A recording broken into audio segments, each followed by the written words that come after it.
백종만 읽을러. 우리 이제 함께 읽어요. 백종만 읽어요.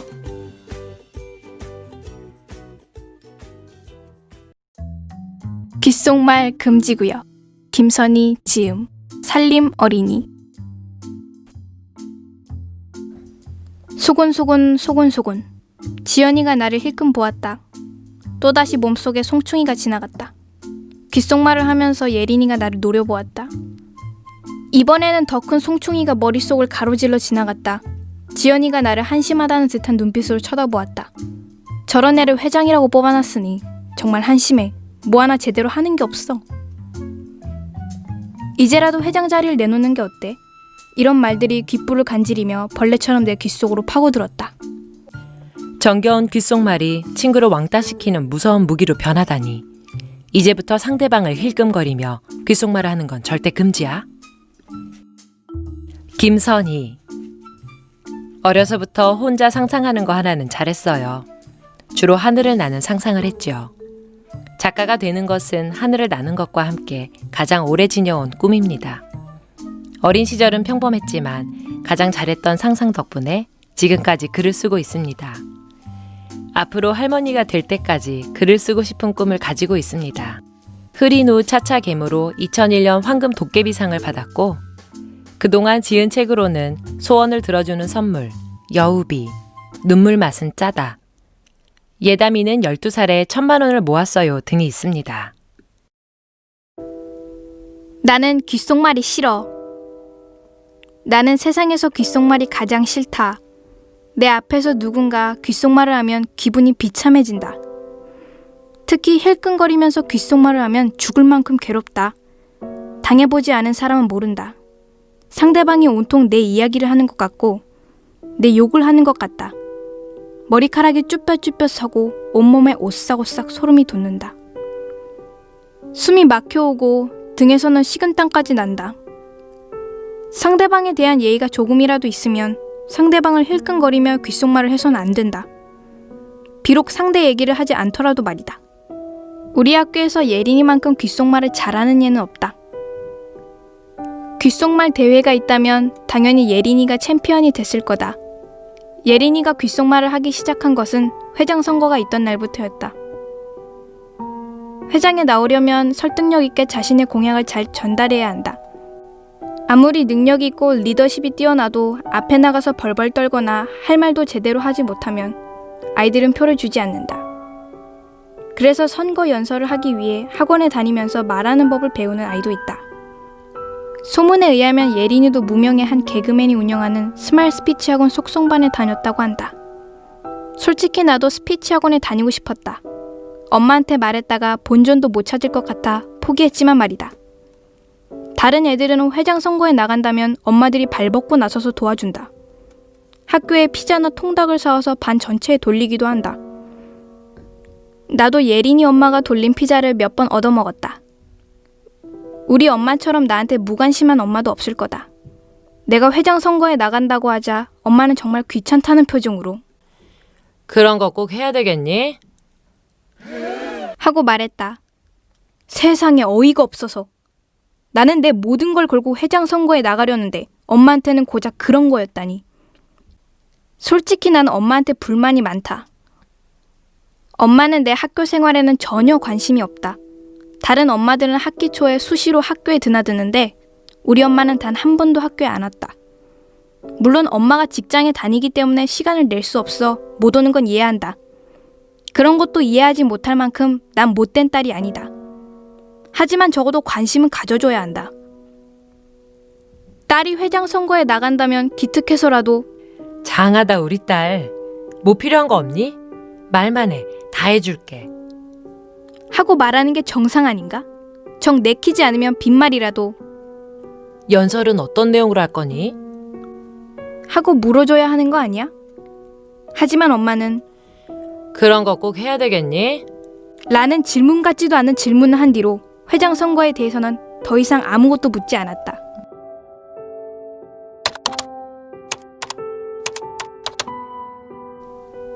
도저히 못 참겠어. 엄마는 내 심정을 모른다. 안다면 저렇게 태평하게 텔레비전을 보고 있을 수 없다. 내가 우거지상을 하고 옆으로 갔는데도 엄마는 소파에 거의 눕다시피 한 자세로 넋을 놓고 텔레비전을 보고 있었다. 액체가 되어 텔레비전 속으로 빨려 들어갈 것만 같다. 텔레비전에서는 토크쇼를 하고 있었는데 게스트가 무슨 말만 하면 방청객들이 손뼉을 치며 웃음을 터뜨렸다. 엄마는 방청객들의 웃음소리를 듣고 따라 웃는 것 같았다. 꼭 방청객들보다 한 박자 늦게 웃는 걸 보면 나 전학시켜줘.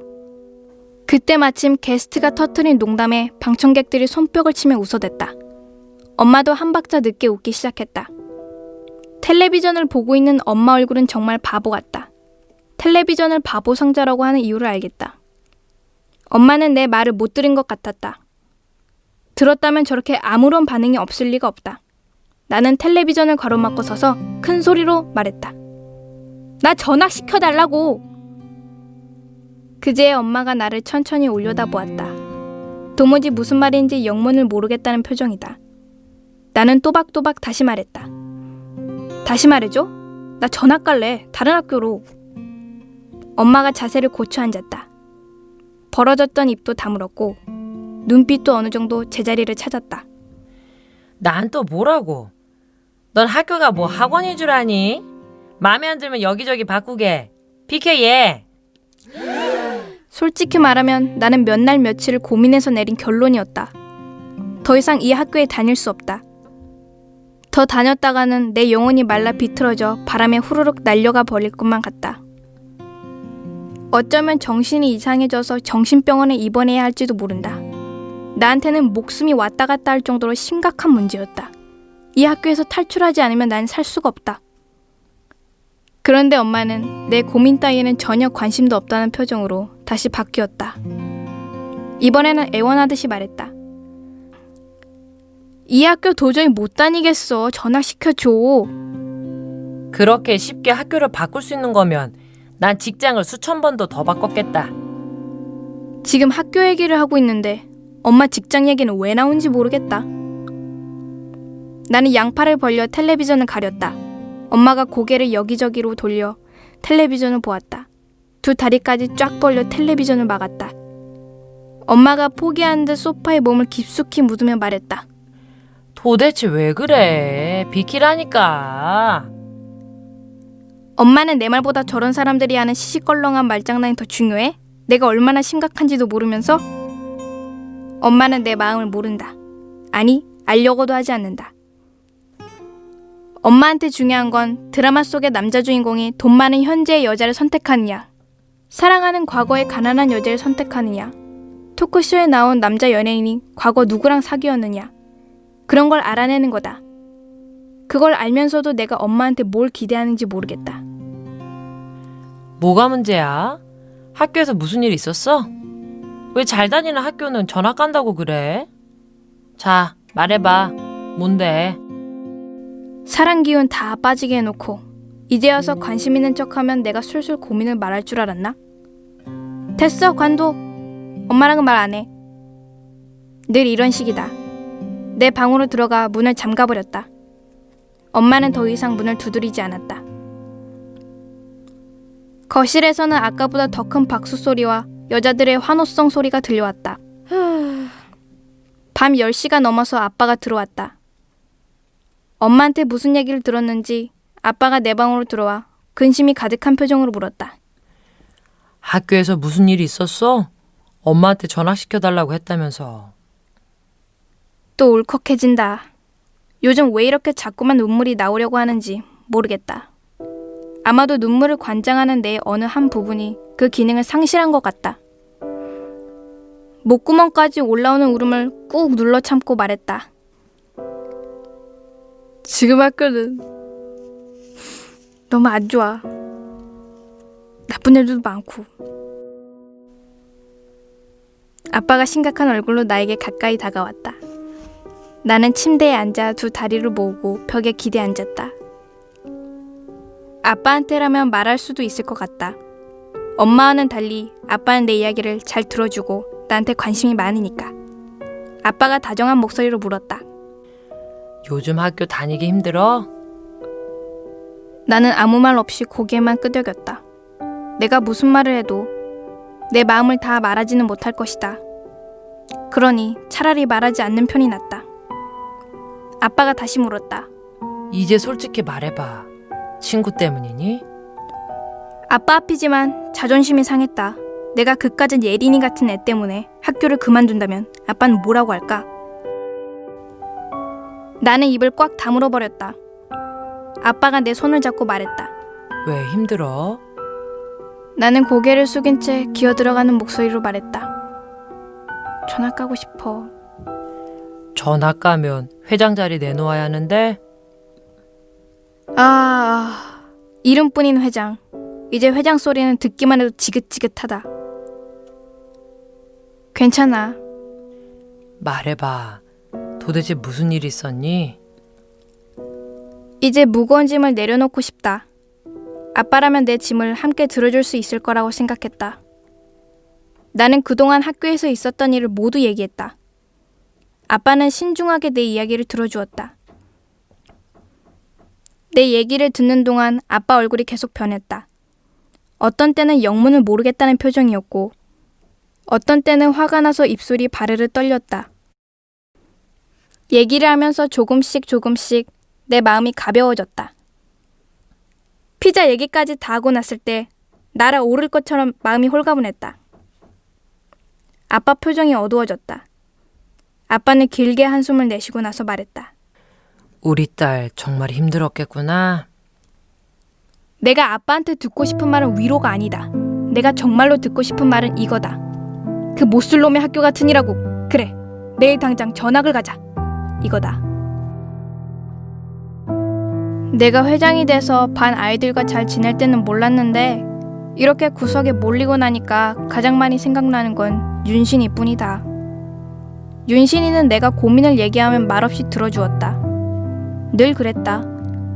생각해보니 나는 늘 윤신이에게 고민을 털어놓는 쪽이고 윤신이는 늘 말없이 받아주는 쪽이었다. 윤신이와는 아직까지 서먹서먹하다. 우리는 일주일에 서너 번씩 이메일도 주고받았고 하루도 안 빼놓고 매일 메신저로 수다도 떨었는데 그날 이후 윤신이는 한 번도 메신저에 들어오지 않았다. 나는 메신저에 들어갔다. 콩순이라는 윤신이의 아이디는 오늘도 여전히 불이 꺼져 있다. 개집애. 정말 너무한 거 아니야? 한 번쯤은 들어와도 되잖아. 그럼 그냥 모른 척하고 말이라도 걸 텐데. 그깟 일로 그렇게 단단히 삐치다니. 나는 윤신이 아이디 콩순이를 한참 동안 들여다보았다. 기적처럼 반짝하고 불이 들어온다면 아무렇지도 않게 하이? 라고 말을 걸어볼 텐데. 윤신아, 어디서부터 어떻게 말해야 할지 모르겠다. 난 지금 정말 외롭고 쓸쓸해. 넓고 넓은 우주에 나 혼자 떨어져 나와버린 기분이야. 내 옆에는 아무도 없어. 다시 돌아와줄 수는 없는 거니?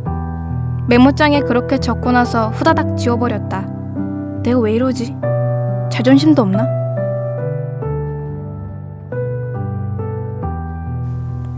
과연 세라는 전학을 가게 될까요? 그리고 귓속말을 잘하는 예린이는 회장이 될까요? 여러분의 생각을 댓글로 남겨주세요. 오늘 준비한 내용은 여기까지입니다. 그럼 다음에 만나요. 지금까지 북내레이션의 Z와 B였습니다.